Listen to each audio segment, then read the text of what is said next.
Welcome to Phenomenon Radio, the show that covers thought-provoking breakthroughs in the fields of UAP UFOs to discover fascinating truths, first-hand accounts, and investigative insights into the expanding confluence of physical and mental exposure to this worldwide phenomenon.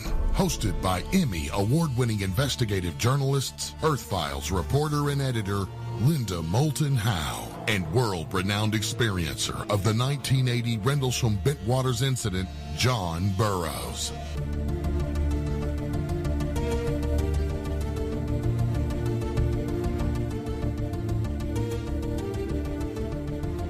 Andrew Pike wrote a book titled The Rendlesham Files, Britain's Roswell. Andrew was working on an officially funded plasma physics project during the time of the Rendlesham incident. This was a study of ball lightning, natural plasma glows, earth lights, and similar phenomena. Plasmas are electrified gas where the atoms have been split into positively charged nuclei and negatively charged electrons. If you pump energy into a gas, it creates plasma. Plasma can be easily misconstrued as a flying saucer, even if naturally occurring. So little is known about naturally occurring plasma, it's hard to quantify. Pike somehow became embroiled in a scientific investigation in Suffolk in late December of 1980, unaware at the time that a UFO incident was developing. While what he thought was a physics investigation was dangerously overlapping into a murky world of ufology. At that point, the two angles split into separate projects, but with common gray and very unofficial, almost secret overlaps. It was a royal mess from day one. Pike stated, "We started knowing nothing of what was to become of RFI. We just began by asking around about the red glows on an official level. We asked local forest workers and anybody interested in talking. Most were interested in talking except the forest workers." The MOD commissioned an unknown consultant to produce Memorandum 55-2-00, Project Condign. Why is that important? Hidden in the report was the following statement.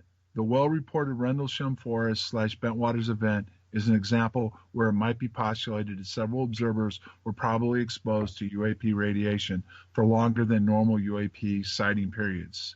There may be other cases that remained unreported. Digging deeper into the report, the following is stated. That UAPs exist, it's indisputable. They're credited with the ability to hover, land, take off, accelerate to exceptional velocities, and vanish. They can reportedly alter their direction of flight suddenly and clearly, can exhibit aerodynamic characteristics well beyond those of any known craft or missile, either manned or unmanned. However, this memorandum, after going through a cursory and inconclusive data analysis, proceeds to spend a lot of time talking about plasmas and buoyant charged bodies, seemingly arriving at the conclusion these anomalies are simply rare instances of natural weather phenomenon such as ball lightning.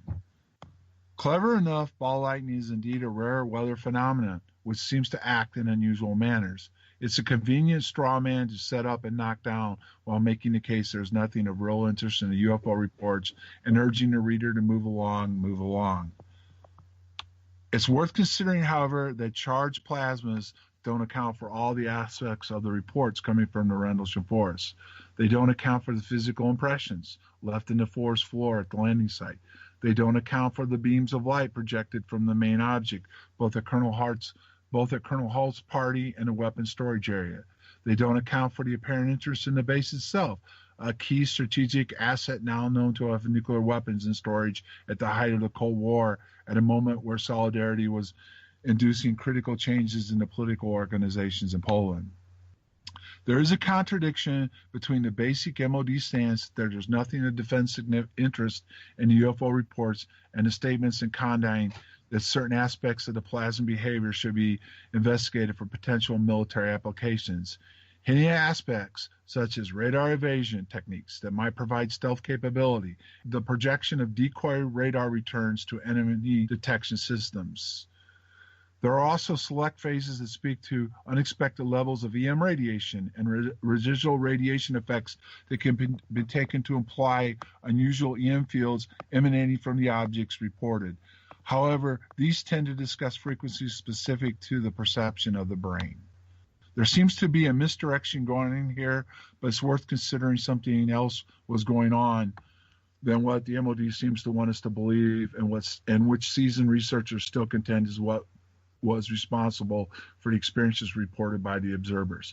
Two things, actually. One consideration, there was truly an advanced technology, the fingerprints of an advanced intelligence and action on these nights. Another consideration is there was truly advanced technology of an entirely different nature at work. By using pulse microwaves to overlay a low-frequency signal on extremely high-frequency microwaves, the kind of low-frequency transmissions known to affect the brain and perceptions could be beamed or widely broadcast locally into the minds of the witnesses. This would imply advanced technology developed in a special access program project and intended to produce altered perceptions of reality and the enemy.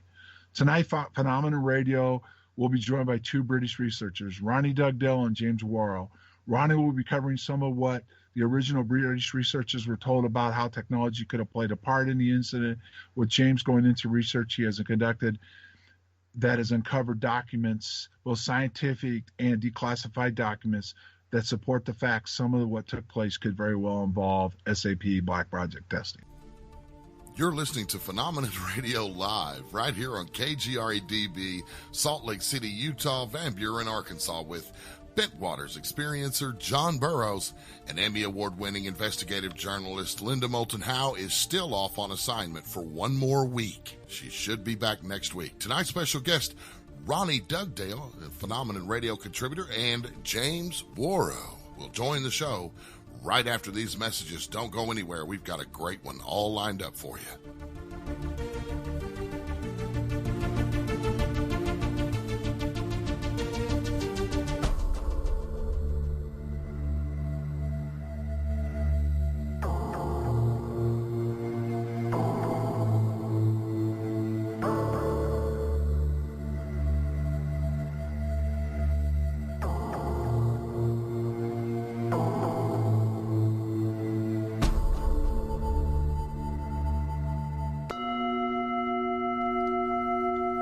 Are you feeling stuck?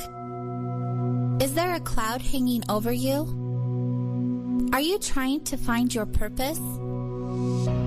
Are you holding on to negative energies or beliefs? If you've answered yes to any of these questions, maybe you're ready to invite light and love into your life. Visit onlinevibes.com and shop the items you'll need to bring healthy and healing vibes into your space, including smudging tools and incense, aromatherapy, crystals, divination tools, candles, natural body care products, jewelry, and lots of thoughtful gift ideas from and for the heart. Visit onlinevibes.com. That's online, VIBEZ.com for your mind, body, and spirit needs, and get your vibes on today.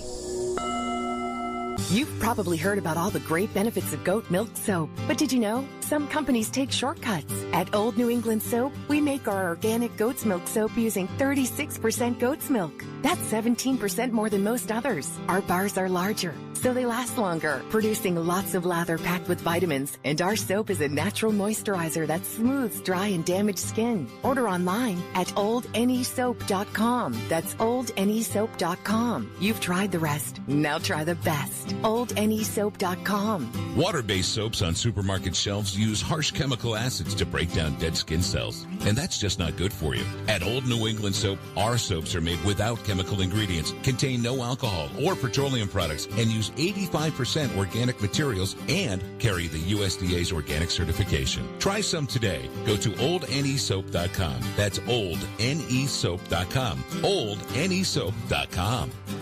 Your best source for live UFO paranormal talk radio. KGRARadio.com.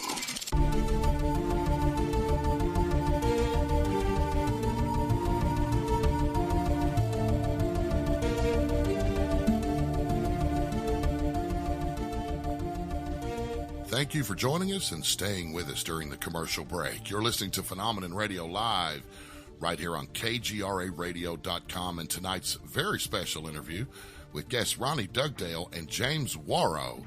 will begin right now. And to lead off the interview for a almost 50-minute commercial-free segment brought to you by onlinevibes.com, here's John Burroughs. John?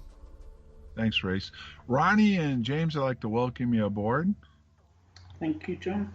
Thanks, John. Ronnie, let's start with you.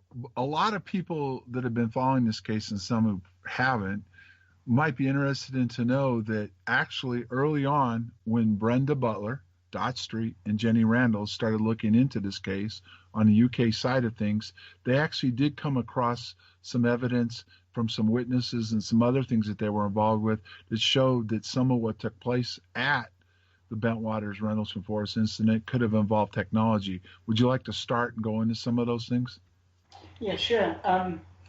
Well, first of all, I think what I'll do, I'll read some bits through some of Brenda's journals and some from her manuscript, Life on the Move, and explain a bit like how things have changed from going from, in the early days, they were talking about more technology, and in recent days, that's moved towards the ET, especially when it comes to Colonel Holt. You know, a few years back now, he made a statement where he said that he believed that was ET, and in the early days, he seemed to lean towards it being technology.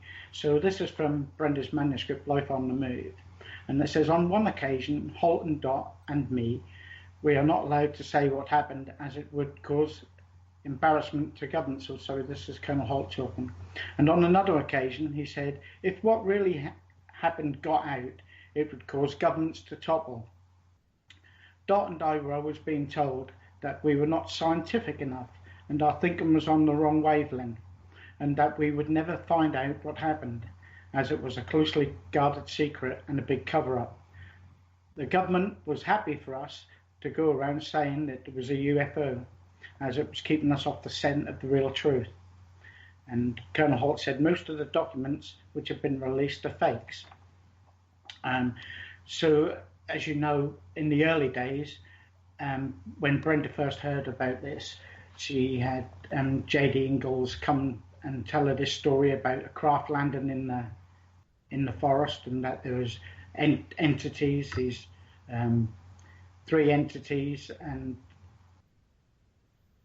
he told her this story that landed it, and they were allowed to believe that. And I believe also that the USAF and the MOD, they went to the radar station at Watton, and they gave the same story, that there was a craft that came down and there was alien entities, and that all seemed to have changed. At a later date, Colonel Holt told Dot that she should have a more technical approach, and Moulton told him that it was not a UFO. Didn't at one point something happen where Colonel Conrad went on record about this too? What, saying that there was alien entities? No, that he had a discussion, I believe it was with John Warburton or something. Yeah, John Warburton. He was the curator of the museum at Moulton Howe, where the burial ship was, and he was friends with. They had this thing called the Anglo-American Committee, and they used to have the meetings up and down and the parties.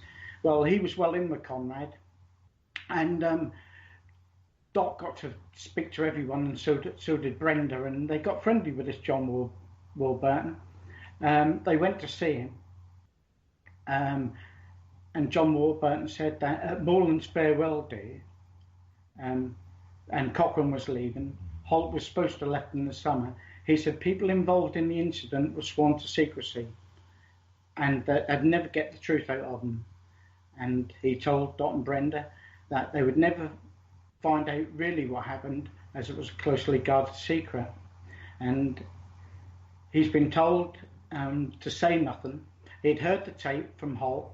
He knew there was definitely 5 men who went out into the forest. And he again said that Dot and Brenda needed to have a more technical approach, and it wasn't a UFO.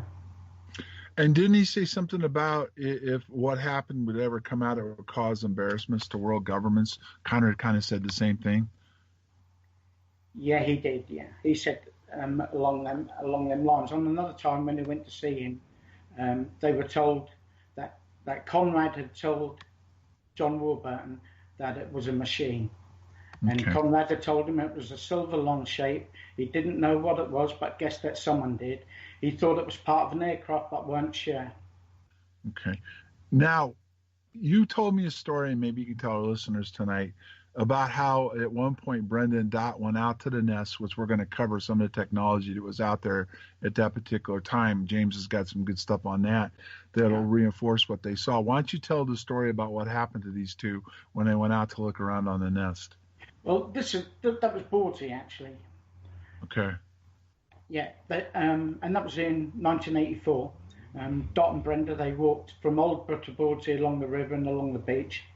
It took them 9 hours to walk there and back. They had the children with them.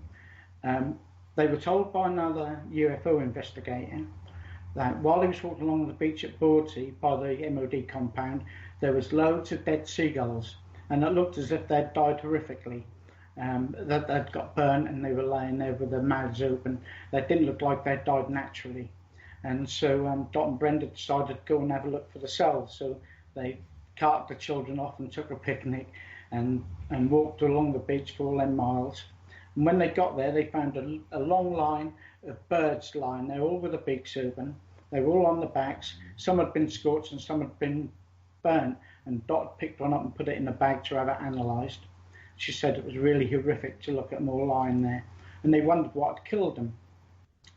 They said there was a square compound just to the right of them with a quite big wire fence going all around. And inside the fence were about half a dozen of these 10 by 10 concrete slabs with 4 in the middle. The 4 in the middle were clean. The other 2 had all moss and grass growing over them. And Brenda had found some bones on the beach, and she thought they might have been from the Shingle Street accident what happened, or massacre what happened. And so she put them in her bag. And there was these big concrete posts with beautiful carvings on them, still erect on the concrete floor. And she could see at one point that must have been a really beautiful house. So I guess she's talking about Bawdsey Manor there. In front of them were massive craters with bombs sticking out of the holes. And notice the saying, MOD property, keep out, live bombs. So she thought that was quite funny that they'd leave live bombs on the beach. I expect it was just put there to scare people. And so Dot and Brenda were debating whether to have a look in the crater.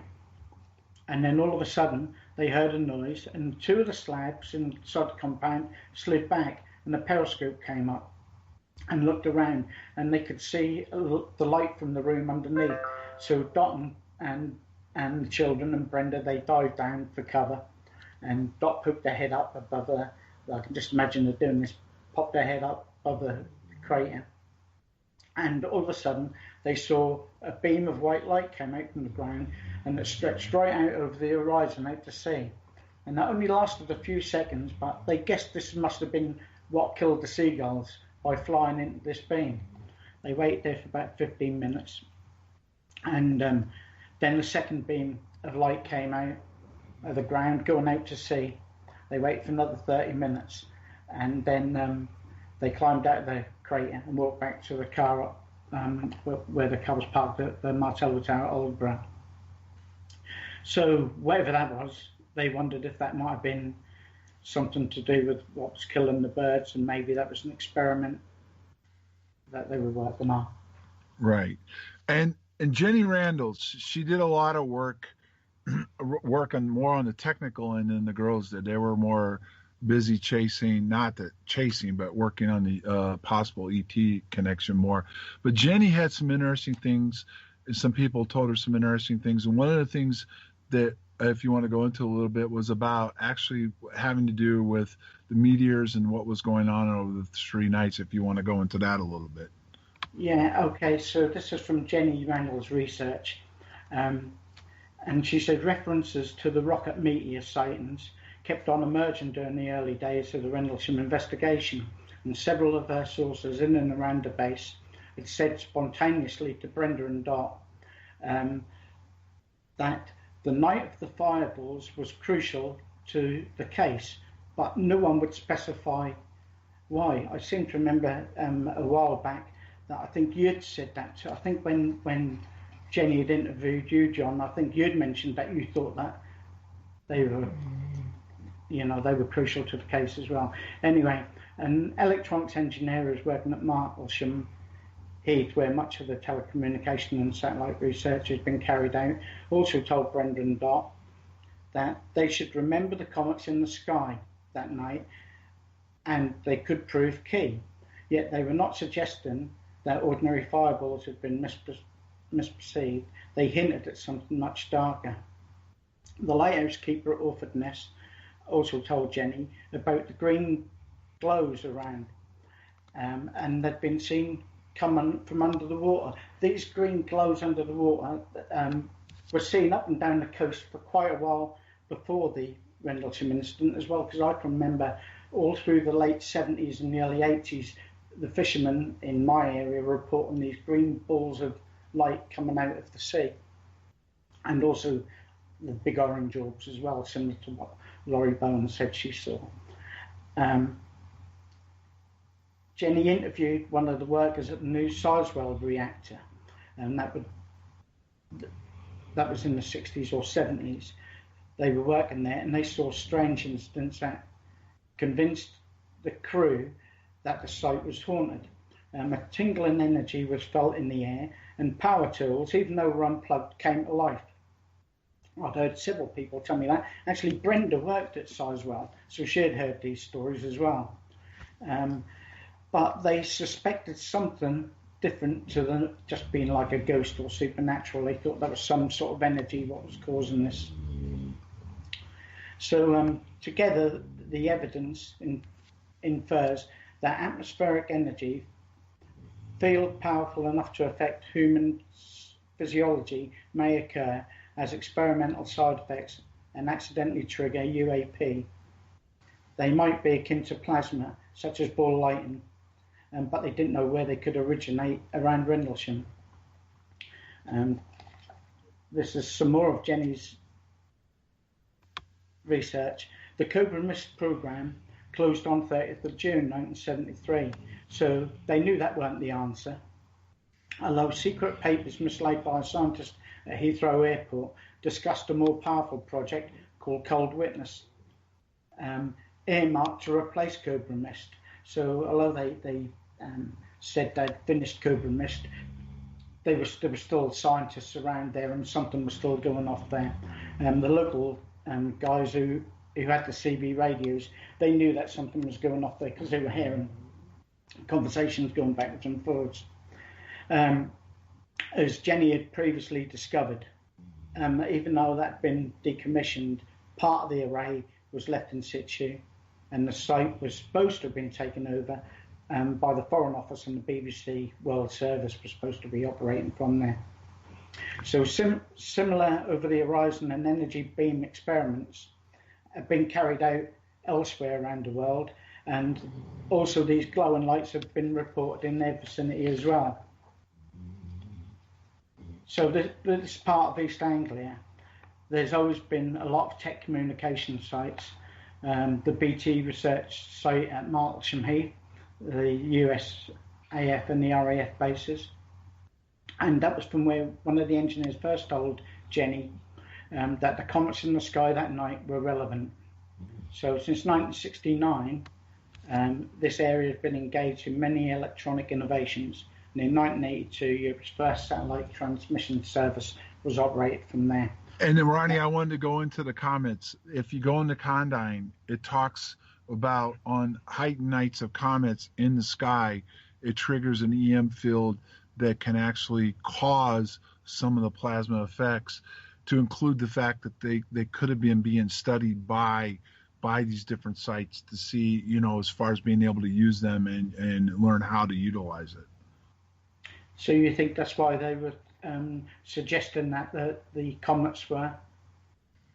Yeah, I think so. If you go into Condyne a little bit, they hint at different things. Like I said in the intro, they're talking a little bit about how, it's plasma ball lightning, but then also all this can be utilized, in stealth technology, and misdeception and all that other stuff. So, yeah, there's no doubt from that early on. And I remember hearing about some of that and then reading about this later that you're bringing up now about how that they were definitely down in that area looking at this stuff and working on this stuff at the nest. And James will go into that shortly. But also the fact that you have to consider that there is a natural phenomenon there. I mean, the Condyne says it was there. The question is it there all the time? Is it get triggered? Is there just an energy field? James will go into that a little bit later and about the ley lines too.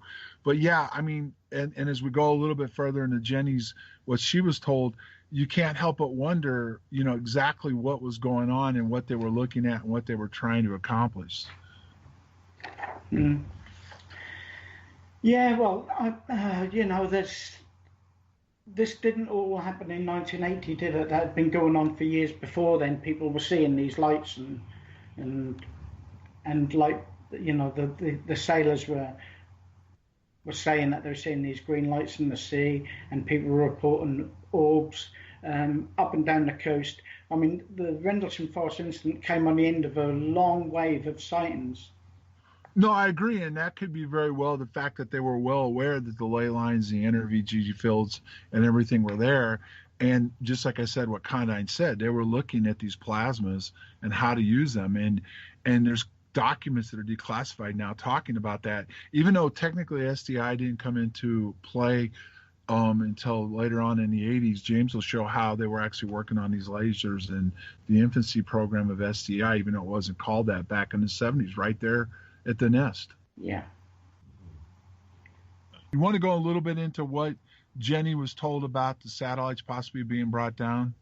Yeah, well, that was interesting because there'd been some talk about maybe some of what could be explained that happened at Rendlesham was that maybe the USAF had tried to alter the trajectory of a Russian spy satellite. And Jenny looked into that. There was actually more than one satellite brought down.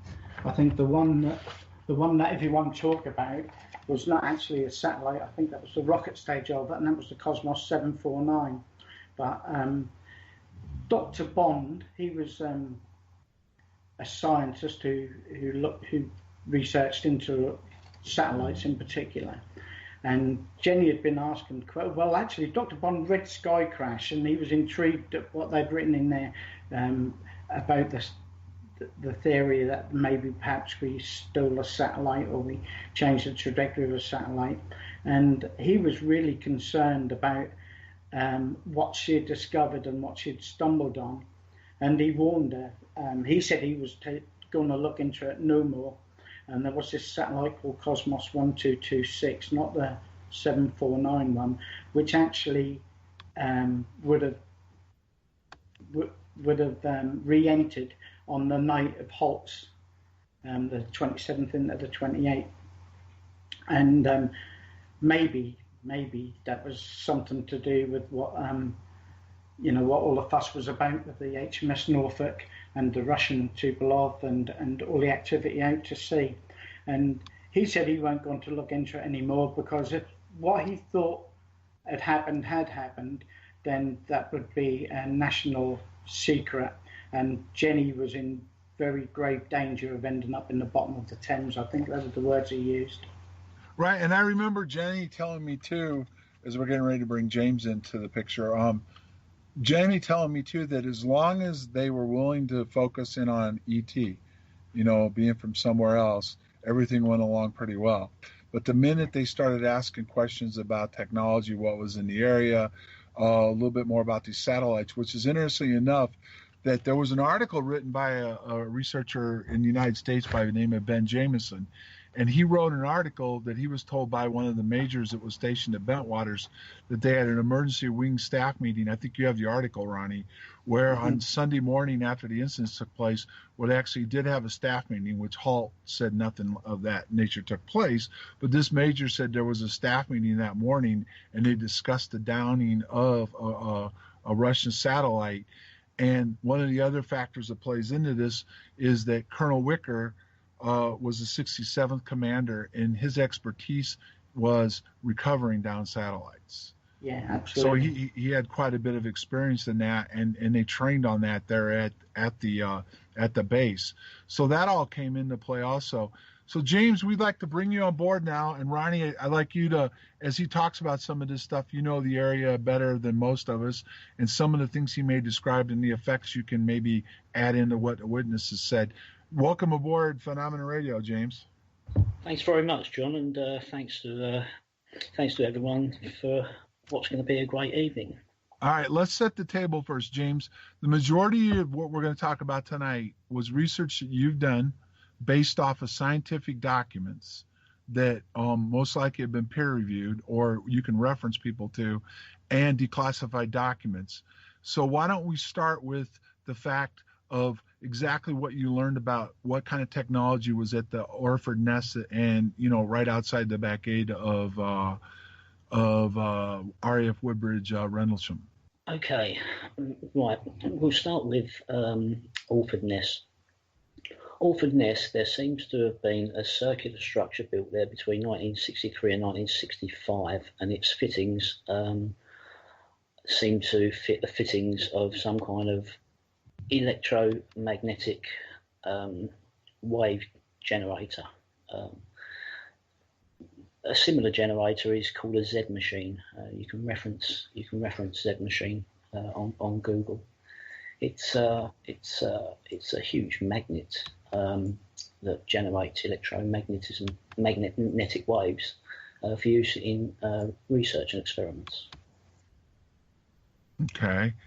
And one of the things that I wanted to go into early on was, interesting enough in the research that you've done and I looked into too, was that we all know the infamous lighthouse and how it could have played a part in it, when in reality there actually was some EM stuff running from the nest through into the lighthouse, and the lighthouse was beaming out EM frequencies, correct?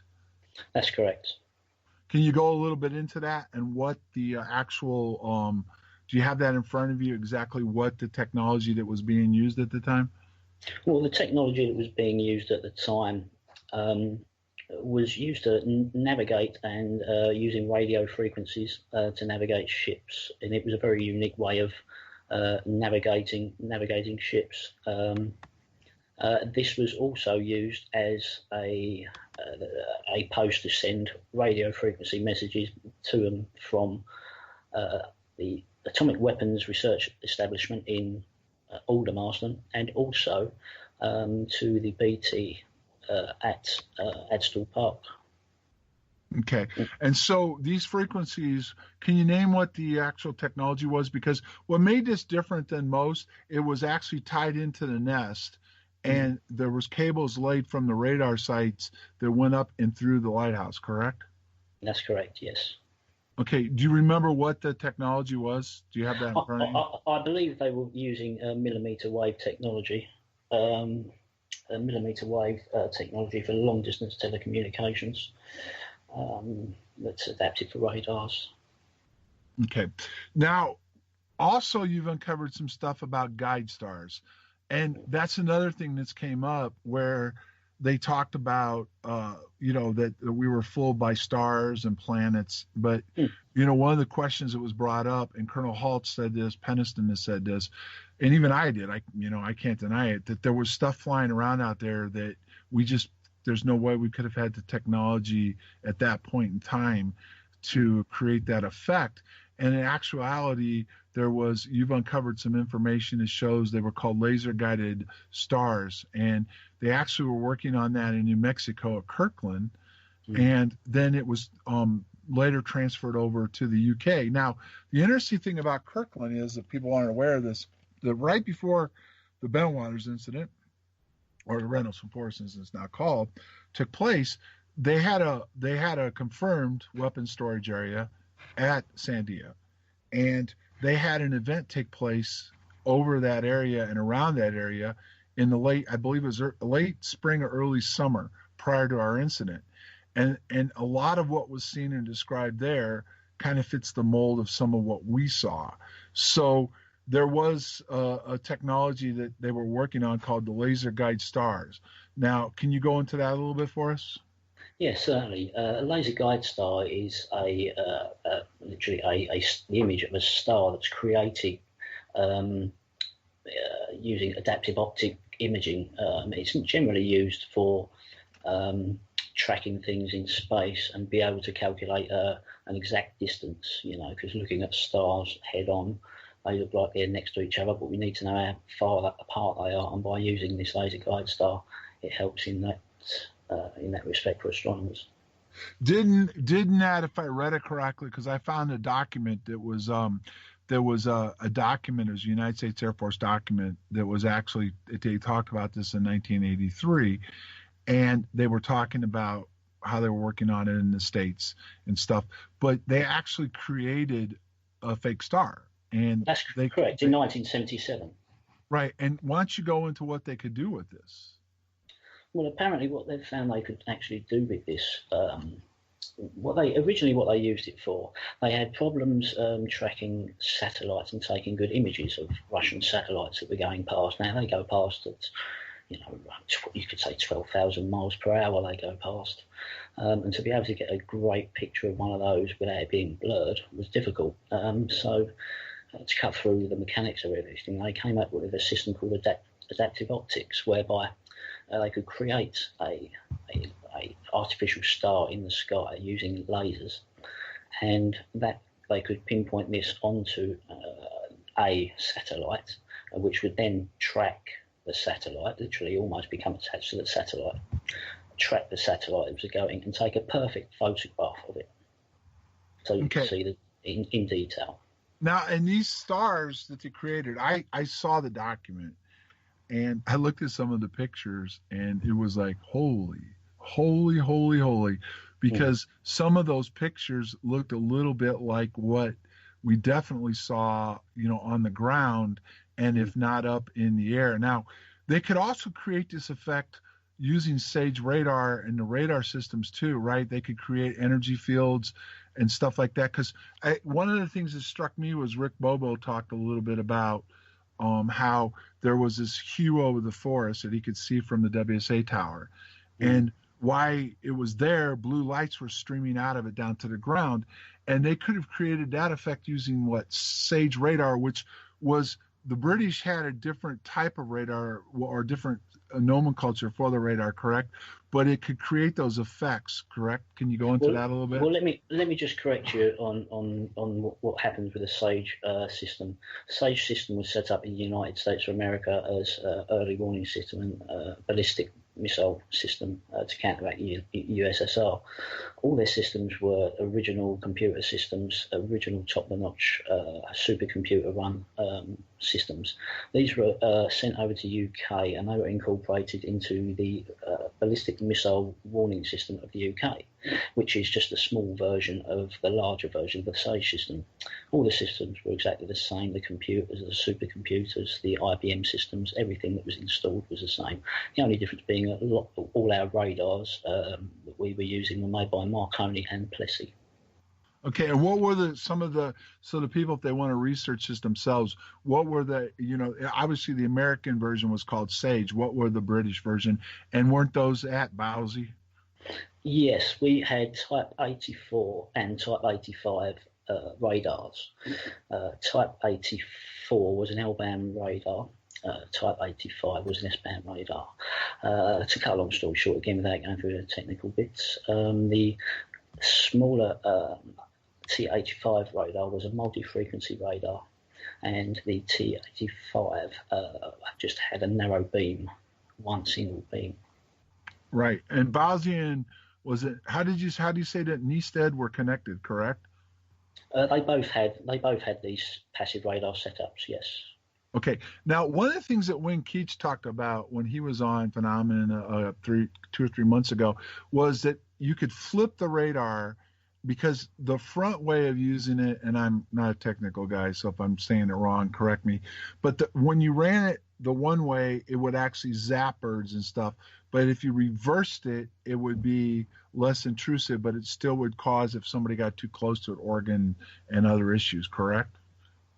I cannot verify that. I can verify that a millimetre wave usage can cause microwaves are used within millimetre wave ranges, and they can cause burns to tissue and biological systems. Okay. Now, and that means that they would also possibly be able to shut down like lidals, radios, interfere with radio transmissions, and vehicles wouldn't start, correct? Yeah, yes. I believe that would be more to do with the electromagnetic wave that was being possibly produced in Alford Ness at the time. Okay. And again, just to reiterate to the audience, a couple things. Number one, we're not saying this is the only thing that took place at Rendlesham. But one of the things that was spoken about over the years, and Ronnie just brought it up earlier, there was stuff going on prior. There was stuff in the 50s that went on, even earlier than that, and all the way up to the incident. There were different things. We've seen stuff coming out of the sea.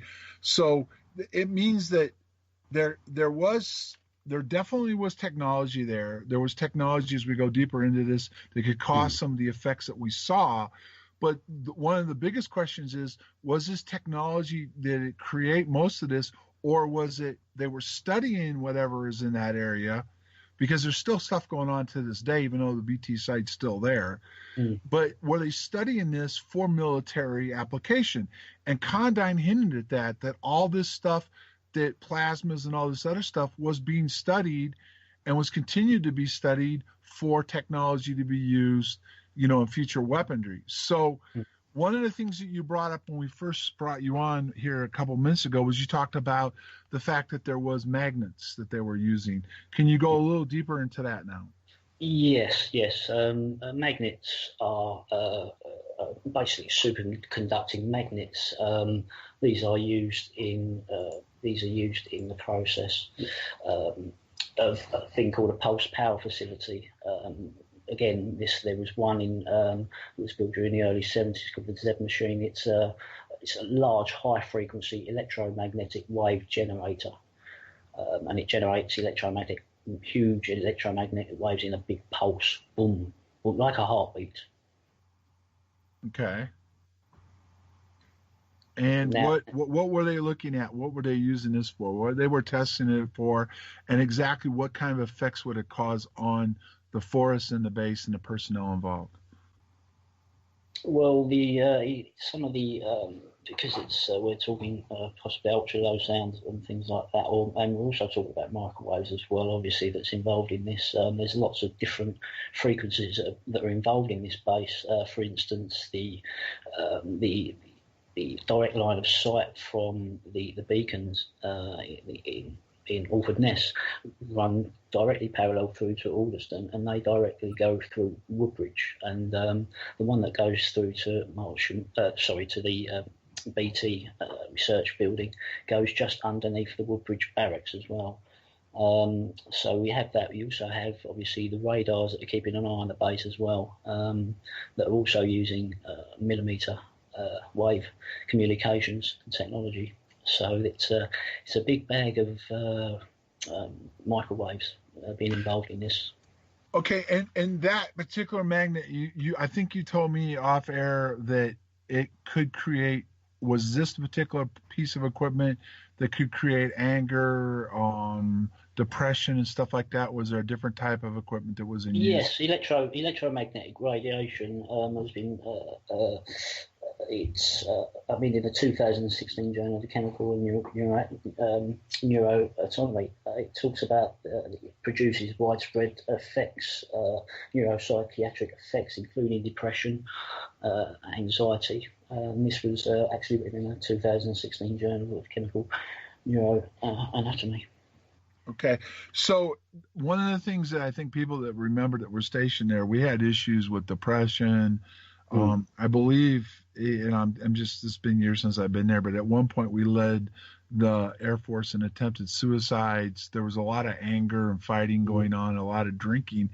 And it seemed like that particular base had it more often than, some people just blamed it on being away from home and being in the United Kingdom and the weather. But in reality, some of that testing around there could have definitely affected the people there. But one of the things that we talked about, that you told me about, was this magnetic had to be set up there because they had a particular facility, atomic facility, sitting there on the nest. Do you want to go into that a little bit? Yeah, certainly. Yeah, to power these facilities, again, like there's a Tulsa power facility, you would need an extremely large amount of power that would only come from a nuclear source, and the ideal source would be the Sizewell A nuclear reactor. Okay, but wasn't the Atomic Commission there at the nest? You said there was a facility there. The atomic weapons, as I say, the atomic weapons are all linked to there. They use they're permanently linked to there. They use their site as a means of creating huge amounts of energy for research projects, and it was perfect for the area.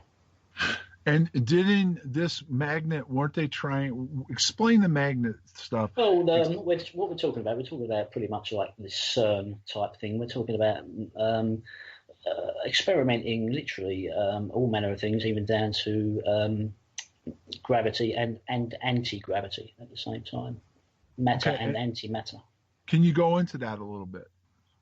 Yes, I can. I was watching a very interesting documentary of Ron Evans, Dr. Ron Evans, who used to work for BAE Systems with Project Green Glow. And after his initial research, he met a gentleman called Eugene Podkletov. This gentleman, who later came up with this device, it involved a huge magnet, and it was a superconducting magnet that gave off electromagnetic waves, obviously traverse waves.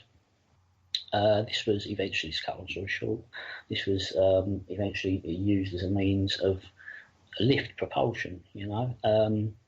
What you see now on TV, you see this little disc going round a circular superconductor like a huge ring. That's great, it goes that way, but it doesn't go up, it doesn't propel upwards, and what we needed is something to be propelled upwards, and that is what I believe they were trying to test for, to propel things upwards. So they were working on gravitics right there at the nest. I do believe so, yes. Okay, was there documents to support that? Well, the what would support that would be the actual machine itself. The machine itself is what they build these machines for, and they can use them for not only nuclear research for the government in their atomic weapons programs. They can use them for all kinds of research. Okay. Now, we talked somewhat, Condyne, in my intro, I talked a little bit about the looking into plasmas and, the effects that how they could be used for stealth and all that. So exactly, why don't you go a little bit into the equipment that was there that's been verified at Bowsey, the British BT site, the nest, how that all would tie in together, and the particular computer that they were using at the time before we go to break. Can you start with that? Yeah, certainly. Now, all these radars that were surrounding the bases at the time, obviously we know they was giving off a lot of electromagnetic frequencies in the forms of millimeter wave, terahertz energies, all manner of waves that could cause lots of effects in the area, not only in the area, but on biological systems as well. I do apologise, sorry, where were we? We were talking about the equipment that was located at Bowsey, then the BT site, Martlesham Heath, how they all were tied together with a particular computer, and even the radars that were there and how they would be used. Yeah, that's right. At Aldermaston, there was a Cray 1 computer and an IBM 360 mainframe computer that was brought in to be used for our missile defence system. That was the same computer system that was used to link up the SAGE system at Montauk Point and other various SAGE radar facilities across the United States of America. So we had one on our own doorstep in the United Kingdom, using the same equipment, using our radars to give the same effect, literally the same effect as what has been reported at Montauk Point. Okay, so we're getting ready to go to break in about 3 or 4 minutes. Why don't you now go in based on the research that you've done, the equipment that was there that we've established. Why don't you start talking a little bit about, and then Ronnie, you can jump in at any time before or after the break, where, okay, this particular equipment would create this effect. So I'm on duty on the night of, or the morning of the 26th. We came on the, 11 o'clock and at night. And all of a sudden, early in the morning between 2:30 and 3, my statement said right around 3, we started seeing some strange things. So go a little bit into what we've established as equipment there. And what we saw was different coloring lights at the very beginning, something that looked like it came down from above into the forest. It was emitting white, red, green, and lights, and exactly what kind of equipment would be being utilized at that moment and would cause those effects. Can you start there, and then we'll take our break, and we'll come back afterwards and talk more about it? Certainly. The main radars that were at Neat's Head and Baldy were tracking radars. They was used for tracking location, identification. Anything that would be in the air at the time, they would need to lock on, and they needed to identify that particular object that is in the sky that is, obviously near a base. The actual big ball of fire light, I believe, actually came from above. It actually came from a satellite that was above the base at the time during the experiments. It may well have been Landsat 3, which was used for spectral imaging mapping of the Earth, and it had multiple frequencies, and to be able to do this. All right, let's say the satellites working with the ground radar, and what would they be doing? Would they be tracking the Russian satellite, and we just happen to see it? Would they attempting to bring down the Russian satellite? If so, how would they be sent? What would they be doing with their equipment? Would they be doing something else, like trying to create plasma balls? That's what I'm kind of looking for here. Yeah. Well, what they were trying to do is, from what Greg Bishop confirmed was being done in Kirtland and around New Mexico at the time, they was controlling things using plasma balls. There was literally, if you can imagine, an invisible stick with a big light on the end of it, pointing that at something like an object, and being able to attach to that object through magnetism, and to be able to lift that object, and to be able to send that object in any different direction at extreme rates of speed. Okay, so would they be creating the plasma balls themselves? Yes. Okay, and what would they be using to create those plasma balls, and what kind of effect would the plasma balls have? They would be using a laser star guide, but in a satellite, and not from the air to the ground, and not from the ground to the air. See? Okay, James, so go ahead, Brian. Could this be done from an aeroplane? It would. I believe if this is being used as to lift something up and down, I believe it would need something more precise than an aeroplane to get it from A to B, especially if we're talking about extremely dark secret technology. Obviously this is research we're talking about here. They were researching things, they were testing things, so we need that needs to be taken into consideration as well. Well, the reason why that was a good point, Ronnie, is that when I was at Kirkland later on, I was down there for an academy, and they had 747s that we're working with, and they had the ground-based systems that they were shooting back and forth between the ground and the air, and they were using these 747s. But what I found way back in my research, and was discussed on a different forum, was that the infancy plane that they used was a 707, and that was used. And actually, at the time, that 707 was actually at Moulton Howe when this incident took place. That's why I brought that up, John, because I know about it. Right. So, and the other thing is we're getting ready to take our first break, is that what people maybe not be aware of is that a lot of these black programs were being defunded, shut down by Carter in the States, and a lot of this technology and stuff was being front loaded to the UK, and a lot of this funding was later came back and was paid for by the American government after Reagan came into power. Because if people aren't aware, but SDI, they called it, the Star Wars Initiative, which Marconi was heavily involved in, and some of these scientists and some of this technology was being worked on down at the actual BT Marconi site down there, right outside our back gate. But it was actually taking place, like I said, the infancy stuff before SDI came out, or that's what it was named, was actually going on in the UK and the United States. But a lot of this stuff was transferred over to the UK towards the end of the Carter administration. And on that note, we're going to take a break, and we come back and go deeper into that. Thank you, John, very much. This 50-minute uninterrupted segment of Phenomenon Radio is brought to you by OnlineVibes.com, your personal connection to mind, body, and spirit, committed to connecting you with healing modalities that can manifest a true and healthy change in your life. Visit the website at OnlineVibes.com. Tonight's very special guests, Ronnie Dugdale and James Worrow, will join the show right after these messages. This is Phenomenon Radio Live.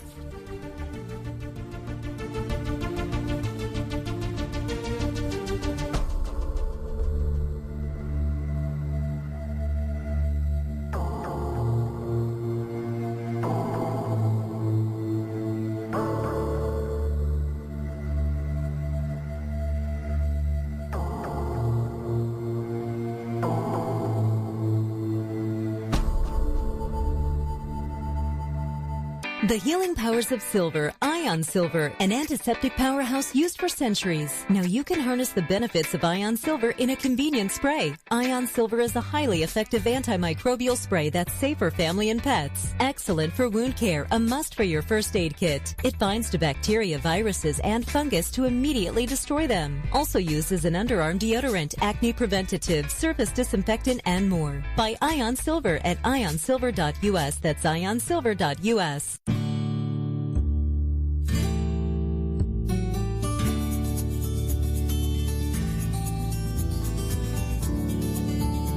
For the thousands of wounded warriors returning from battle, Wounded Warrior Project has developed the Warriors to Work program, a career counseling service that helps wounded warriors translate their military experience to a civilian job. These extraordinary men and women bring more than just teamwork and inspiration to the workplace. They bring proven world-class job skills. And to ensure proper placement, Wounded Warrior Project works with employers to find just the right job fit. Talented, skilled, and eager to get back to work, you have the opportunity to hire a seasoned veteran. Contact Wounded Warrior Project at findwwp.org. Welcome home the brave. Always on the edge of the hottest alternative talk. No way you could keep a secret as big as covering up a UFO. Is this how evidence is suppressed? Always has been. Always will be. KGRA, the planet.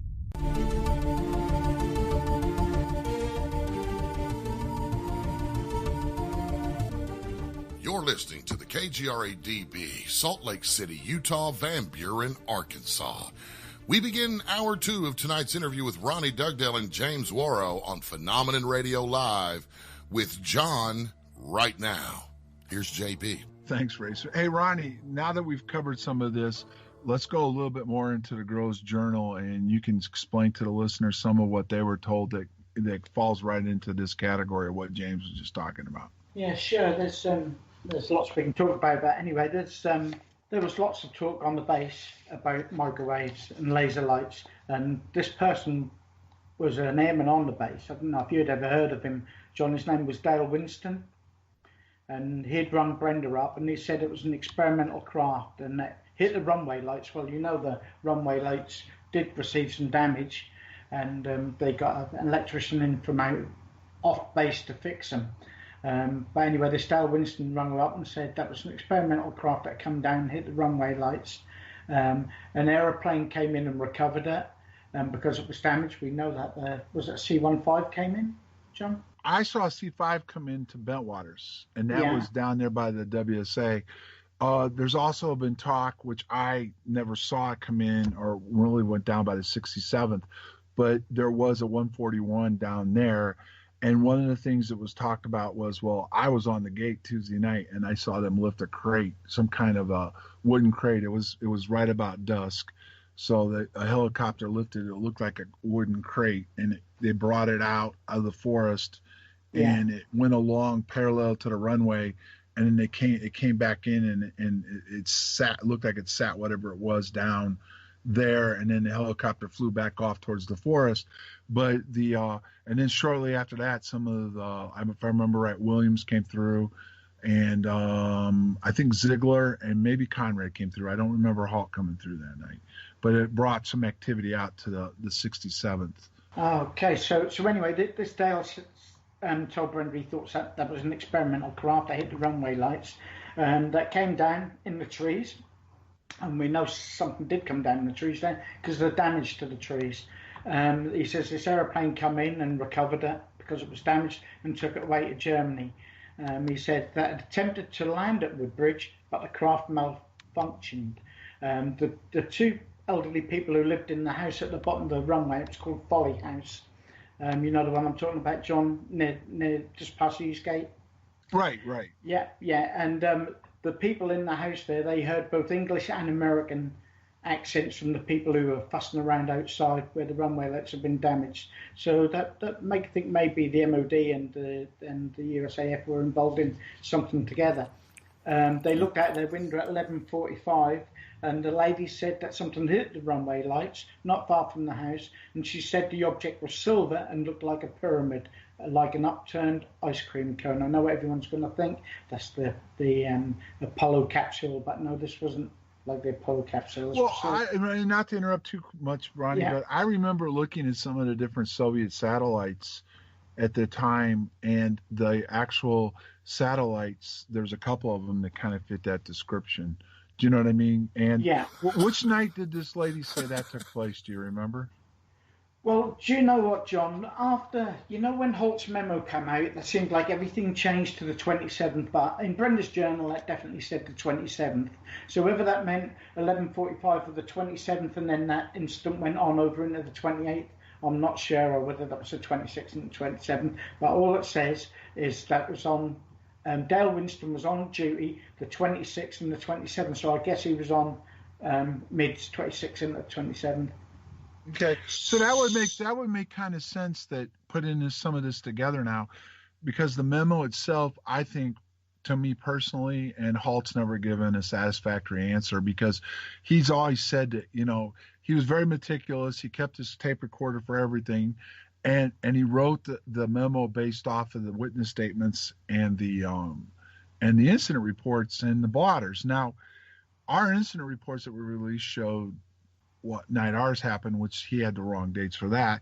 So if in fact he was that way, it makes sense that on the night of the 27th at 11:45, because stuff had happened earlier in the evening, that's when they talked about going to the party and getting them and bringing them out, then that would make sense that maybe we were successful in bringing down a Soviet satellite.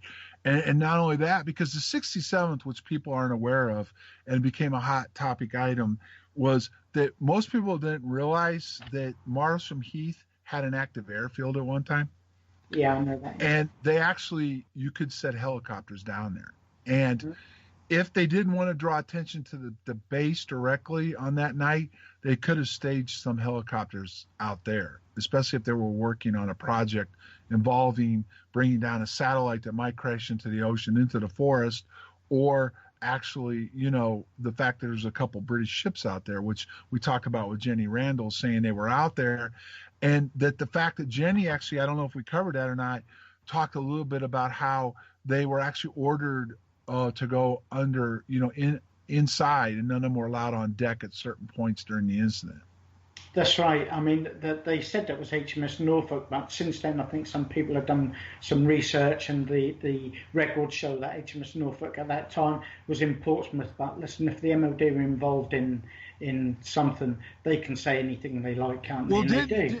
And didn't somebody do some research in the ship's log? They said blew off the bridge. Yeah, no, that wasn't HMS Norfolk. That was something else. That was another vessel, wasn't it? They said, like the ship's log, you similar that, like that thick book, aren't they, about 6 inches thick, like that blew off and.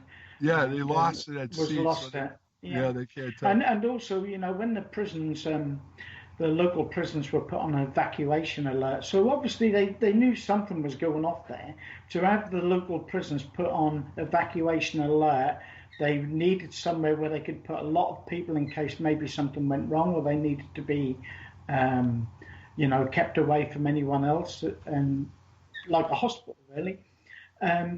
One of the prisons there that was involved, High Point, the governor there, the logs for them dates have gone missing. It just seems crazy. Right, I know and our blotters came up missing and everything else. So, and that's the other thing. Can I add to that, please? Yeah, sure. Go ahead.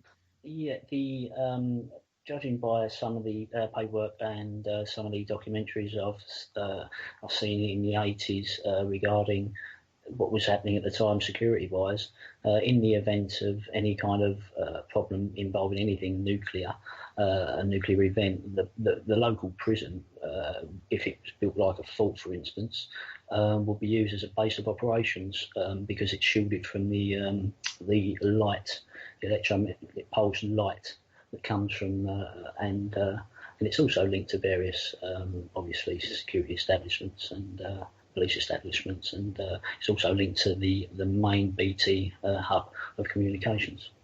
So you're telling me that the BT site was connected to the prison? BT would be in control of everything. Yes. Yeah. Okay. Yeah. Okay. So we've established now that, and then we can't forget the fact that Ben Jamieson wrote a nice article saying that they had an emergency staff meeting on the morning of the 28th, which would have been Sunday morning, talking about the fact that a Russian satellite was brought down. Right, Ronnie? You've seen that article. You still hold it. I've seen it, yeah. Yeah, actually, he one of the pilots who Ben Jamieson spoke to, I think he spoke to him for several weeks.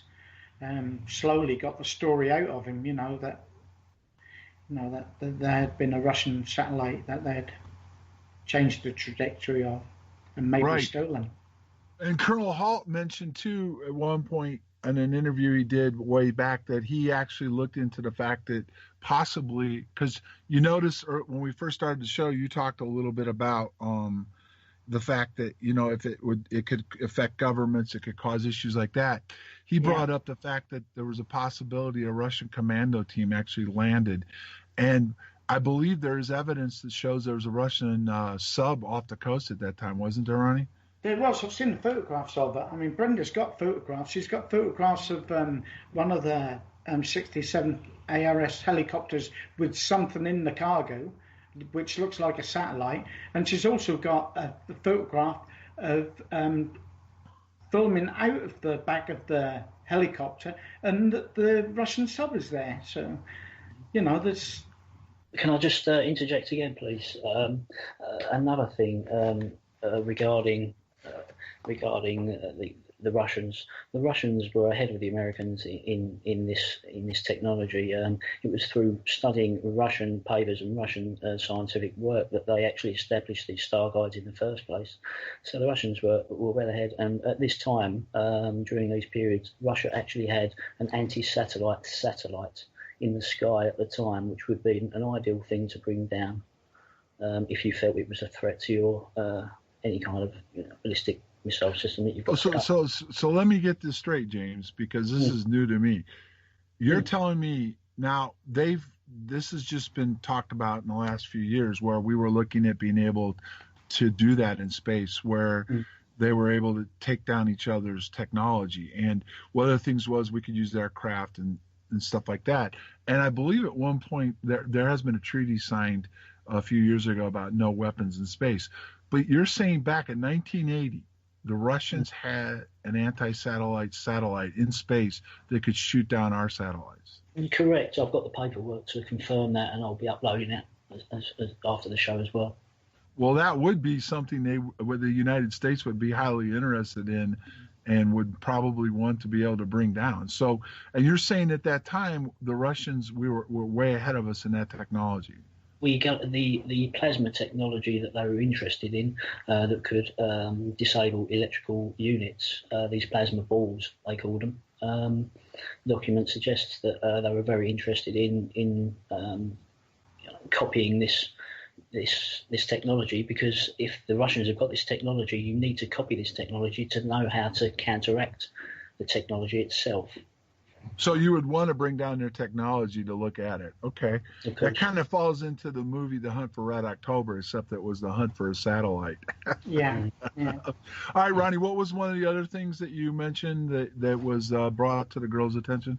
Right. I was just going to say that while we're on the subject of the Russians, when Brenda met with Colonel Holt later, after she brought her book out, she got a chance to ask him some questions. And there's some, I think they're quite relevant questions here, so I just want to quickly go over them.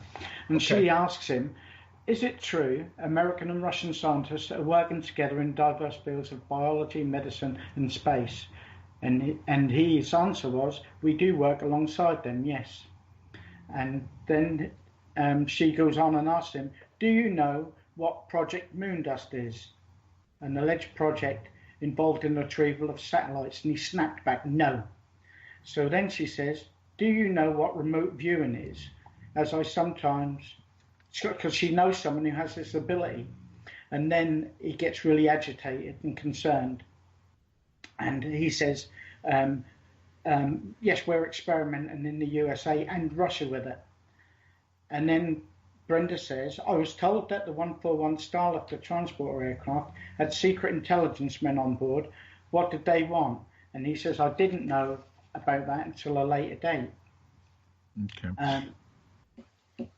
Well, we're well aware, because we had Paul Dean on, and they actually do have declassified documents that show Project Moondust is real. Yeah. And the interesting thing that was debatable was it definitely said that teams were brought in for bringing down Russian technology, and satellites included. But it also, there was a veil reference that if there was any kind of other technology that they would also activate a team for. Yeah. So, I mean, again, it very well could be that we were working on tracking a satellite, bringing it down. And I just can't help, and I bring this up to the audience because, yes, I was there. I don't know for sure what it was. My answer is, I don't know what the phenomenon was, what we dealt with for sure. I just know it was. I know that something unbelievable took place in front of me. I know Colonel Holt has mentioned that at some points, and so has Peniston, where they've stated that at the time that they felt whatever was going on there. And that was what Colonel Holt said after he came out and said it had to be ET and we're not alone, because there's nothing that we had at the time that could even come close to creating those effects. Yet, in fact, even like I said, I just learned something tonight from you, James, that the Russians already developed an anti-satellite, and they were actually able to use that. And you better believe that if there was a satellite up in space already that could shoot down other satellites, we'd want to know what it was, and we'd be tracking it. So that's very interesting. And was there anything else, Ronnie, that the girls were given privy to before we go back into some more of this technology? Yeah, well, Luke was another guy who worked on the base at the time, and he told Brenda to think about microwaves. I might have already told you that, about invisibility and white light beams. No, okay. It heard around the base, that there was experiments going on, and also that he was sure that there was some technology going on the nest to do with altering the trajectory of satellites. Okay, and that over the years, one of the biggest questions people that have researched into this and have asked is that why have so many people remained quiet? Now, if in fact we had something going on there that involved technology, And it had involved different things like, say, a down satellite. We brought one down, or we were attempting to.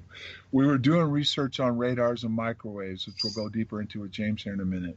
We were plasma balls, because there was another incident in January where Steve LaPlume saw something come up out of the forest and fly across over the gate. It was like a cigar type thing, which if you go back and look at EM fields and technology, that would be an effect that they would create.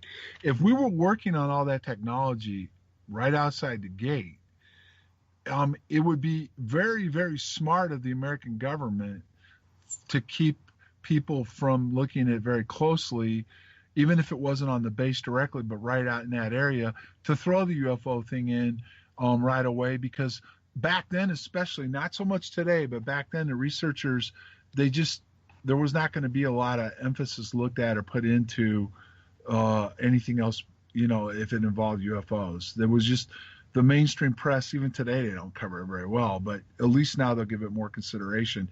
Back then, as soon as you heard it was little green men or UFOs, right away, the people that would do the investigative work in the news centers would just leave it alone, because they weren't going to investigate UFOs. No, they weren't, especially like you say, back then, John, that was just not talked about, was it? Right. Yeah. Okay, I mean, Colonel Holt told Brenda way back in the days that he hinted about a bear.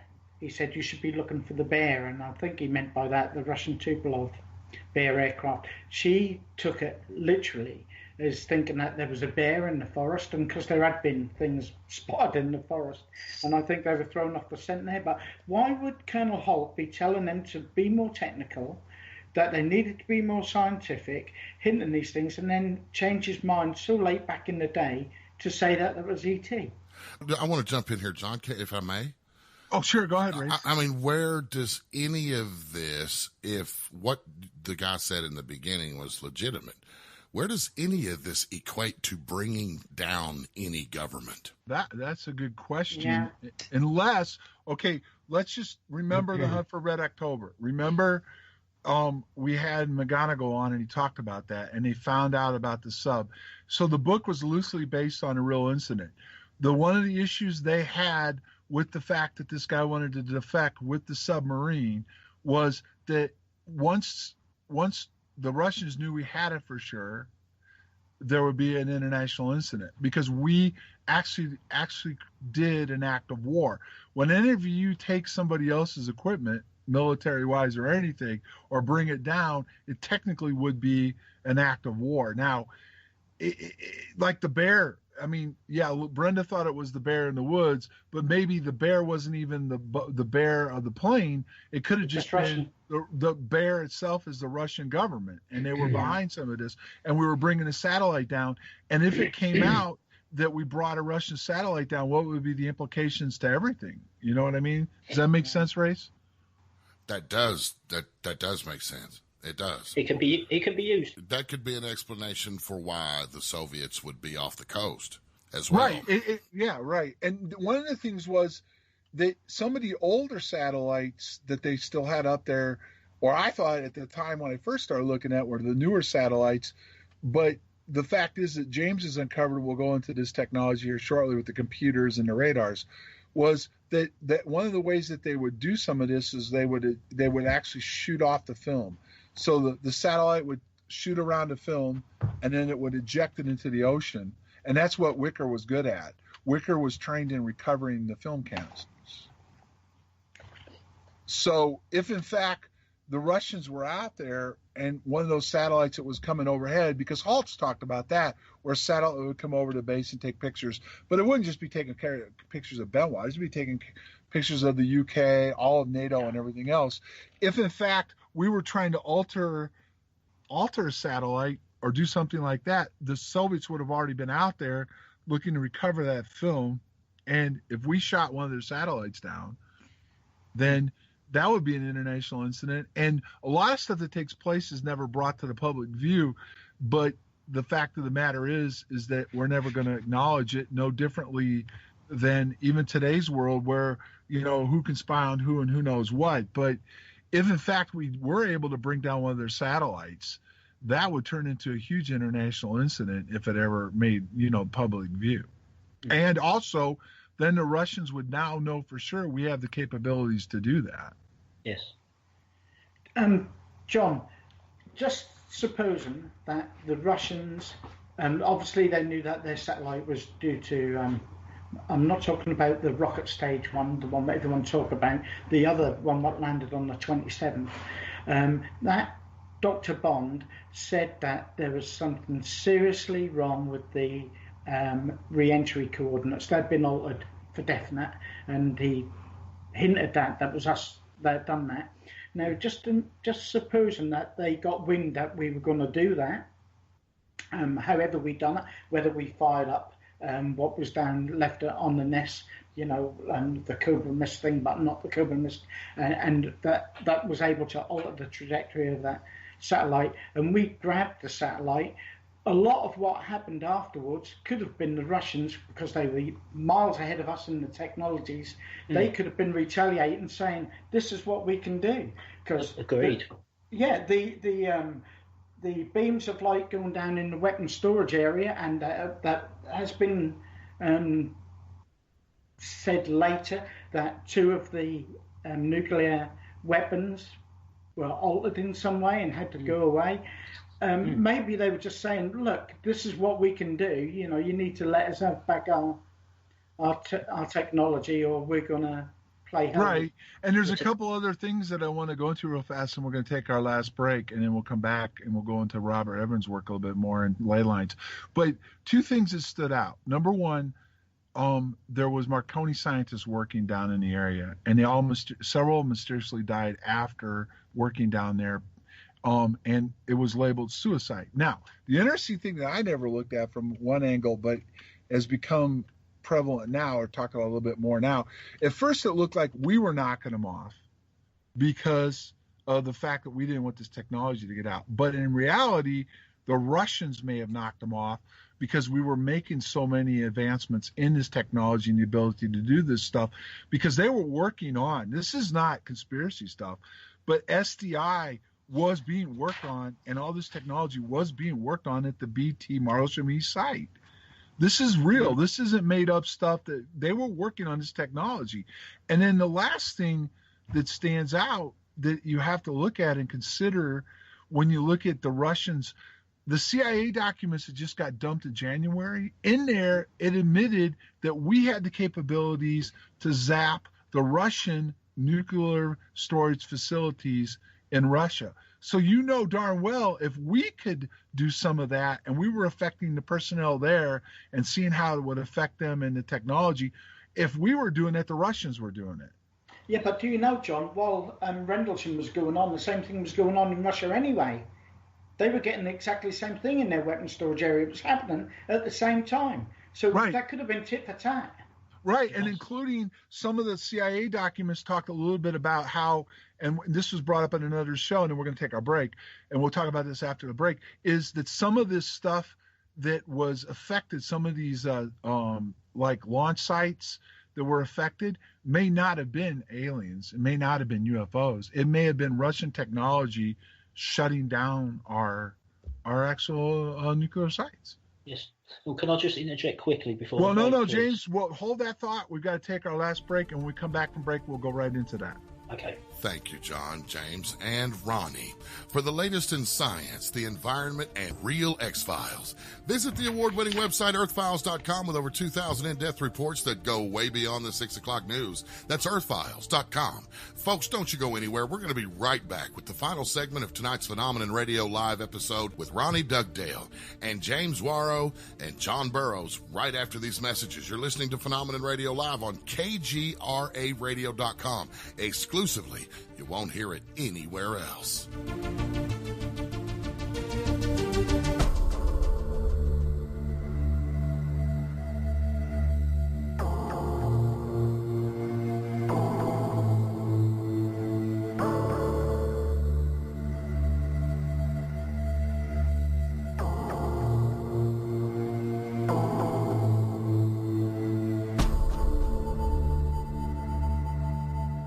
Of nature's fruits and veggies.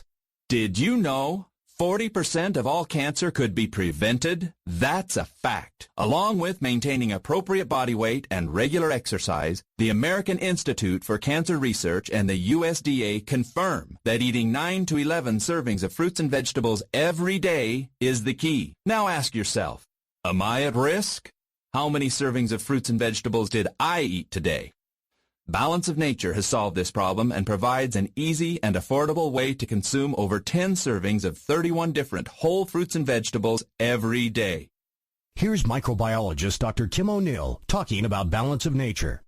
Scientific research has shown that many cancers and lifestyle diseases can be prevented with a diet rich in fruits and vegetables. This prevention comes from the phytochemicals in the plants. They fight against oxidants that damage the cell's DNA, causing mutations that lead to disease. I don't take any supplementation, but I take Balance of Nature because I know, I've seen it in my lab, and I know that it works. I've seen the immune response increase, I've seen your DNA repair capacity increase, and I've seen DNA protection.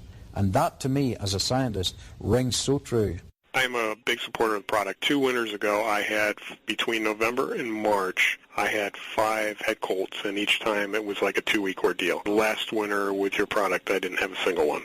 Balance of Nature is celebrating its 20th anniversary by providing you the best offer they've ever given. 2 free months of fruits and veggies and free shipping. Call now for details. Call 1-800-2468-751. That's 1-800-2468-751. Or go online to balanceofnature.com. Use promo code TALK. It's the most effective product that I've ever bought in my life, but I should have ordered it like 15 years ago. PatriotPrepared.com carries the leading brands of storable food from Numana, Legacy, and Heaven's Harvest. Patriot Prepared. Our name says it all. We're dedicated to empowering you to be self-reliant and confident in any circumstance. Whether you want to be prepared in the event of an emergency or you're an outdoor sports enthusiast, PatriotPrepared.com has prepackaged meals and kits for your entire family. Legacy, Heaven's Harvest, and Numana are known for high-quality, great-tasting GMO-free, nutritious food with no chemical preservatives. Simple to prepare, easy to store, gluten-free and organic high-quality nutrition options with a 25-year shelf life. You can't beat the feeling of being food secure when you need it most. So go to PatriotPrepared.com right now to pick up your supply of high-quality storable food for your family, because it makes good sense to be prepared. That's PatriotPrepared.com. You wanted to see me? Yes, please, have a seat. So here's the thing. When this company brought you on, we took a chance on you. You didn't have that 4-year college degree we typically look for. Right. But we gave you a shot anyway. And since then, you've worked incredibly hard and given it your all. Thanks. You've been an important asset to the team, but I don't think you can be an intern here anymore. We want to hire you. You're serious? Absolutely. Find your next great employee. Introduce yourself to the Grads of Life. Who are they? Talent worth knowing about. Young adults of unique determination and experience. An ideal fit for your company in an entry-level position, internship, or even mentorship. They might not have every qualification you typically look for, but they're exactly who your company needs. I won't let you down. I know. Don't miss out on a resource many innovative companies have already discovered. Go to gradsoflife.org to learn how to find, cultivate, and train this great pool of untapped talent. Brought to you by the Ad Council and gradsoflife.org. Your best source for live UFO paranormal talk radio. KGRARadio.com.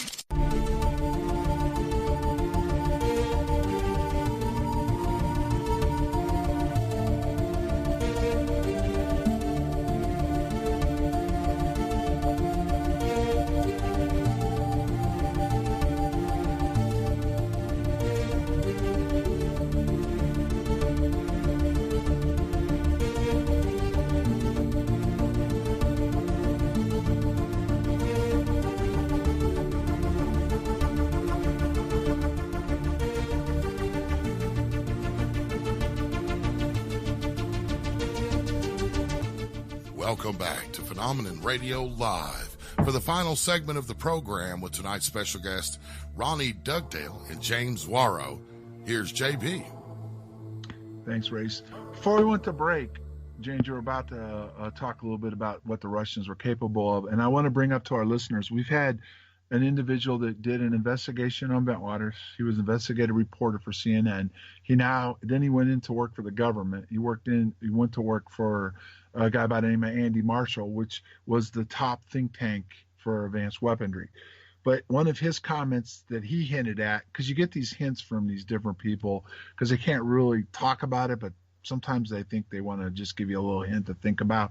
He said that a lot of what takes place and is seen and happens may not very well be from somewhere out there, but our own technology that we're using and testing on each other. Now, he also says that doesn't mean that there isn't some kind of other intelligent life out there, to include what Condign says. So on that note, James, you're going to talk about what the Russians had the ability to do towards the Bentwaters base itself, correct? Yeah, correct. Yeah, we're talking about the laser star guides again. These balls of plasma that appear on the end of an invisible, like infrared radar beam, a direct beam, and these balls can be extended or brought back like a telescopic scope, but with a huge ball of fire on the end. These can interact with all sorts of electronic equipment and such, and can be controlled via radars. And in the Ukraine at the time, there was a direct line of sight from the Ukraine, USSR, right straight through to Bentwaters site at the time, and it would have been an ideal place to direct one of these to maybe disrupt anything that we may have captured that was on the ground. Also, wasn't Woodpecker in the Ukraine, if I remember right? It was, correct. Chernobyl was correct. was the nuclear site that powered the Woodpecker. And that's when the Woodpecker was shut down, when Chernobyl had that incident happen. And you have to start asking questions. You have to start wondering that these reports of these different things that take place, is it really us, each side, the Americans and the Russians, and now even the Chinese are getting more involved in this, that do we play these games? Do we actually risk this stuff? Because one of the things that Andrew Pike told me about was that when he was doing his research, there was some work going on with EM generators. And he said they were using these generators out over there in the Bowsy area, as far as in that particular area. I don't know exactly, but he mentioned, back in these facility areas. And they were running this stuff through these tunnels that go under the ground, which come from Bowsy, and they go out towards Martlesham Heath and the base. And I can confirm those are real because a friend of ours, Gordy, when I was back there visiting last time, actually they were able to get inside. Bowsy's closed down, go down into the facility, and found these tunnels that lead out into the forest towards Martlesham Heath and stuff. And they were using these generators, he said, to create plasma through these tunnels. And he said that after the Bentwaters incident made the news of the world, these generators were pulled from the actual guy. They were classified. They were classified and pulled out of any of the MOD documents that were out there. So I thought that was kind of interesting. Now, one of the things that you wanted to talk a little bit about was Ron Evans's work as far as anti-gravity propulsion, and a little bit about the energy and actually gravitics is a front line to space and a new way of being able to go other than rockets, correct? Correct, yeah. And one thing just to clarify as well, fiber optics will be another transportation method of any kind of electrostatic generation. Right, and the fiber optics were connected at the nest to the lighthouse. They ran into Bowsy. There were cables that ran into Bowsy, and then there's this black. It was a black type. It was the original radar site, but it was still active. It had its own source of generation, and there's a really good picture that we found of it. And it was active in 1980. How could that have come into play with all this? Well, those are, from what I can tell, from what I've researched and got the paperwork for, we're talking about sub-millimeter remote targeting radars. They're mobile, basically. You can them up by helicopter. You can drop them anywhere you want in a place like a forest, for instance, because what one of these actually do, they use a thing called a differential guidance, whereby you don't necessarily have to have a target, say, fixed directly onto the target. So it'd be ideal. They're ideal to be used if looking into a forest for anything. Okay, so this particular building probably was the equipment that they originally were working on to do that. Nowadays, I think John Alexander, who had interest in this in Rendlesham, he calls them non-lethal weapons. And what those basically are is the ability to use EM frequencies to affect people, feel like they're being burned, mentally being controlled. In fact, the Russians were using that, I believe, on our embassy in Russia. And this kind of weaponry again was being, and they call it non-lethal, but they're called active denial systems. Right, and this can actually affect. So, for an example, let's say we've got these radar systems, and the computer. Talk a little bit about the IBM computer that was being used and what its call sign was. It was 8100, wasn't it?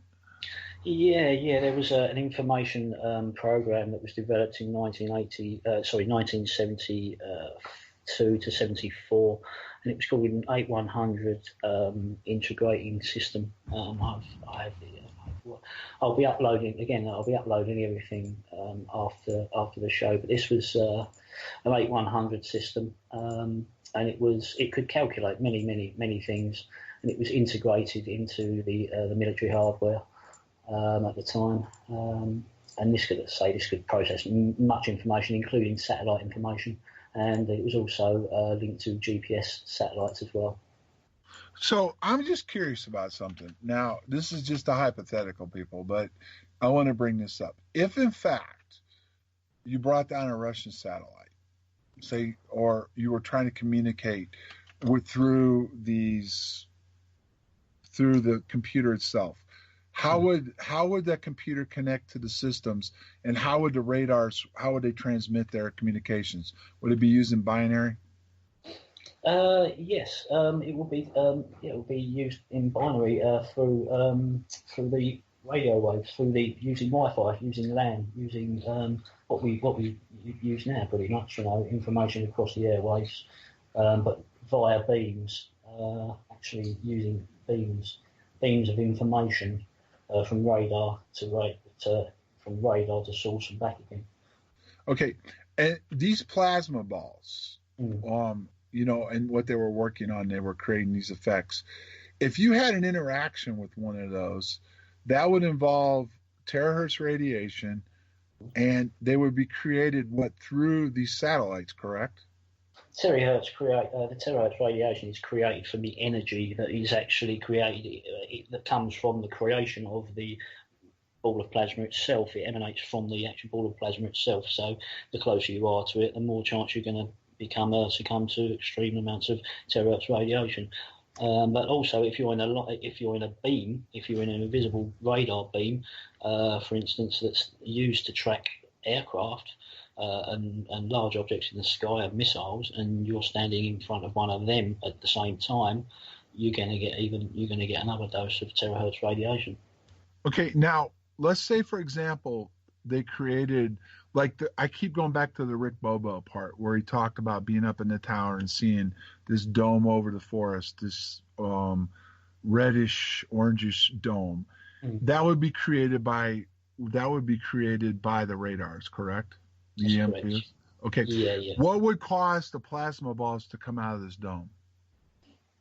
The plasma balls coming out of this dome will be it's almost like a tripping rain effect, I suppose.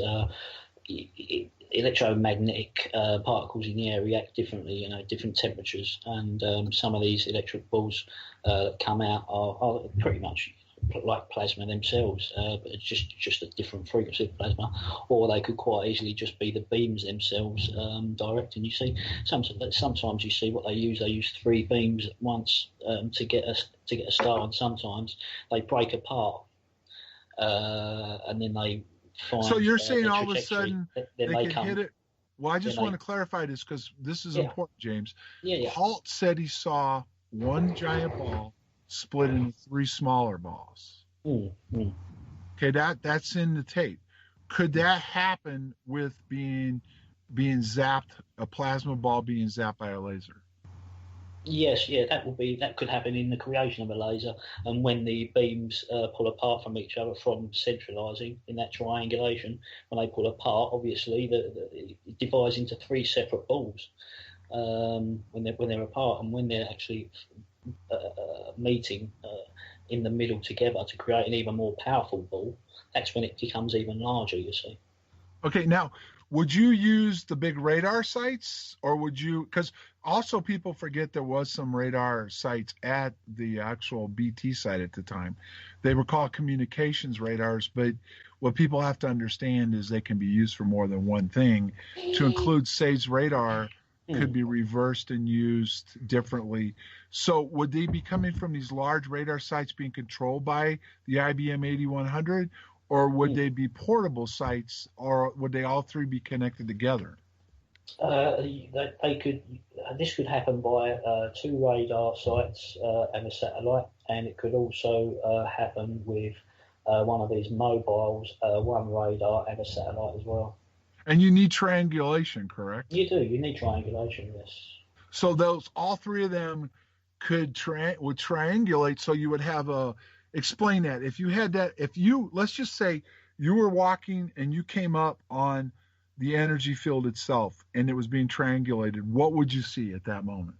Well, it's you would see an extremely large ball of light, and you would probably see all manner of different colours emanating off the light, different frequencies. What colours?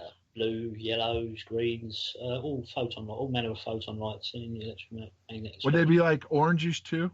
Yeah. I mean, more powerful. It will be dark red, like a star, like a deep sun, and that's extreme power. As it gets, lighter, obviously it could be weakening in power or changing frequencies or as such. Right, and Bruce McAfee talked about that in Phenomenon. It was over a year ago now, where this effect would be created. Now, when you have this effect, how would that affect somebody's mind when they were looking at it? Could it affect what you're seeing and how you're seeing it and how you're perceiving it? It could well do, yeah. I mean, the energy and the electromagnetic energy that's in the air at the time, and the microwaves that are involved, all this combined can create images in the brain. It can create hallucinations and such like in some of the sensory. You may be able to hear things, see things differently to others. Everyone's being a biological, living organism. We all apparently see everything at the same time. But when it comes to things like this, sometimes, depending on where you're standing, can be depending on how you view things and how close you are to it, and depends on what kind of effects it has on the body, the mind, and the muscles as well. Now let's go into another thing. Ronnie, I want you to comment on this first because you live in that area. There are ley lines that go through that area, correct? There's not a ley line that goes directly through Rendlesham now. What's the closest ley line now? I think it's Felixstowe. Okay. And there's another ley line that goes through and ends up just down the road from me at Hopton. But there's other energy lines there for definite. People have picked up on energy lines there. But the main ley lines, that's not one of the main ley lines, but there are energy lines. Okay. Now, one of the things that you looked into, James, and you found some research, I think it was through Evans, if not, correct me who it was, that they were looking at ley lines and how to draw the energy out of those fields, correct? Correct. Now, what exactly were they doing, and were they trying to draw the energy to create plasmas, or what were they doing? Well, they realised that by utilising these superconductors over particular areas where there seemed to be quite a lot of energy lines and ley lines, that they seemed to add to the electromagnetic effect of the superconducting that was going on at the time. It was as if they was drawing in free energy. So they could tap into these fields? Yeah, imagine putting a huge 70-ton magnet under the ground, and you put enough of them under there and you connect them all together. You've got a lot of energy. Now, would you? Is that what they were trying to do at the nest? Quite possibly. Don't forget, everything needs to be connected. Everything needs to talk to each other. Communication systems, transport systems, radar systems. Even Black Budget has to use the same equipment that we're using. The GPS, for instance, was put up. Block 2 was put up in 1978. That didn't become commercially available to us. Okay, so slow down.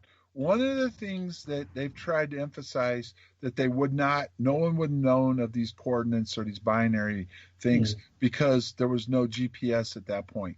But you're telling me in 1977 we had GPS available. 1978 was the first prototype, and it was an operational prototype. Went up in 1978, Block 1. Okay, and the military was using it. Yes, it was for military use. It was purposefully built for military use. Okay, and was that being utilized over in that area, Bentwaters area? It would have been utilized all over the world, including that area, yes. Okay, so our systems that were there would have been tied into the GPS system? Yes, correct. Okay, now, the next question I'm curious about, all right, we've set the stage where they were working with radars, they were working with portable EM generators. They were working on, definitely, it even said in Condyne, they were working on the stealth potential, fooling radars, because one of the things that sometimes they said about radars was some of this stuff would show up on radar, sometimes it wouldn't. So they were trying to understand that and how they could utilize the stealth technology, right? So the laser-guided applications, the optics and stuff were all available in 1977, right? That's correct. And what were they trying to do with all that there? Again, this is to be used as a weapon, or to be used to disable mechanical, electrical devices at a distance. From a distance, that could be from satellite to ground, or that could be from ground to ground, covering vast distances. So, in essence, you could have portable EM generators set up. I think you showed me a couple pictures. They were on tripods, right? Yeah. So you could have portable EM generators set up, and you could be creating that effect. Well, you would be using this would be like a battery source, a battery source to get a lot of power from a small amount of from a small device. Now, one of the things that Condyne talked about was that these plasmas could create indentations in the ground. Did you find anything in your research that showed plasmas could create indentations in the ground or leave trace radiation? Yeah. Well, plasmas can leave a trace in the ground, especially if they're being directed to the ground. What I found interesting about those marks on the ground in Rendlesham was the fact that they were all equally spaced, which is in itself suggests that it had to be equal for a specific reason, which leads me to believe it could be triangulation. Yeah, triangulation again. Yeah. Okay, so we come back to triangulation. Now, if in fact a plasma ball a plasma ball could dart in and out of the trees, right? Especially one being controlled by the star. What did you call that system? Yeah, the laser guide star, it's called. So you could actually have these plasma balls, they could control them to get them to go in and through the trees and dart through the trees, right?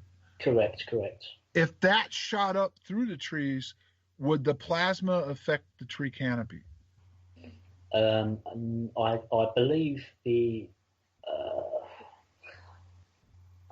believe it would cause some kind of electromagnetic radiation type effects, but I don't believe it would, because obviously this is going in and out of the trees, weaving in and out of the trees. It would probably cause a lot of heat damage, microwave. We're talking about microwave damage here, a lot of microwave damage, a lot of heat damage, but not necessarily. It would not necessarily, because it's not metal. It's not metal. It's not something that it can magnetize to it. So therefore, it could. But with the laser, my question is, if it was being controlled by a laser, could that not cause branches to be knocked off?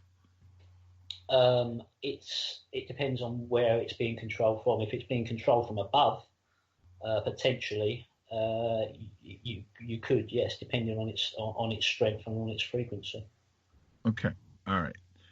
Well, Ronnie, was there anything else that girls that were given privy to, or we maybe touched briefly on tonight before we close the show down?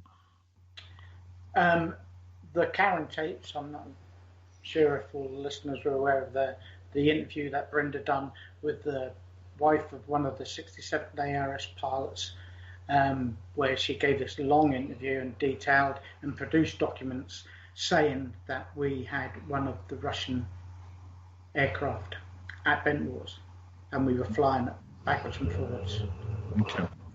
Okay. And James, is there anything else you wanted to touch on? We'll have to go into that in a different show somewhere down the line, right? That'll be a whole show. Right.